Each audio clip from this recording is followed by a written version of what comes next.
هو ليه لما حد بيتاوب قدامي بلاقي نفسي بتاوب وراه؟ عمرك لاحظت انك وانت قاعد قدام حد بيتاوب بتلاقي نفسك بتتاوب بعده؟ يا ترى ده سحر ولا طاقة ولا حاجة بتحصل في المخ احنا مش عارفين ايه هي؟ طب ما تيجوا نعرف. اللي بيحصل ده اسمه عدوى التثاؤب، وده له علاقة بخلايا في المخ اسمها الخلايا العصبية المرئية. الخلايا دي مسؤولة عن انك تقلد الاشخاص بشكل لا ارادي، زي مثلا لما تبقى قاعد مع شخص بيضحك تلاقي نفسك بتضحك لا اراديا. لا، خدوا بقى الاغرب من كده، انت بتتاوب اكتر لما بيكون الشخص اللي قدامك واللي بيتاوب قدامك شخص انت بتتعاطف معاه او بتحمله مشاعر حب او عاطفة معينة.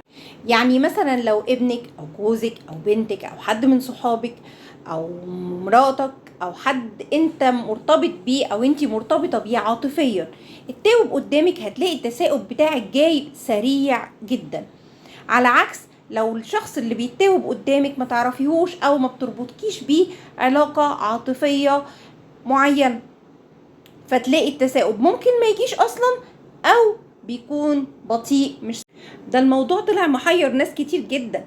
اتعملت دراسة في جامعة بيزا، مش بتاعة البيتزا، انه الناس بتتثاءب لما يكونوا الناس اللي بيتثاءبوا قدامهم في ارتباط عاطفي بينهم وبين بعض. يعني ده معناه ان التثاؤب ده بيفضح مشاعرنا نحو الناس. يعني المرة الجاية لما حضرتك او حضرتك تتاوبي عشان اللي قدامك يتاوب، ده معناه انك بتحملي له مشاعر طيبة.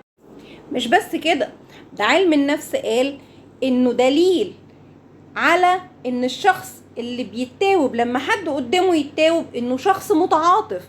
يعني حضرتك او حضرتك لو اتاوبتي قدام حد اتاوب، ده معناه ان انتي شخص بطبعك متعاطفة، بتتعاطفي مع الناس، فده دليل على شخصية حضرتك او حضرتك المتعاطفة.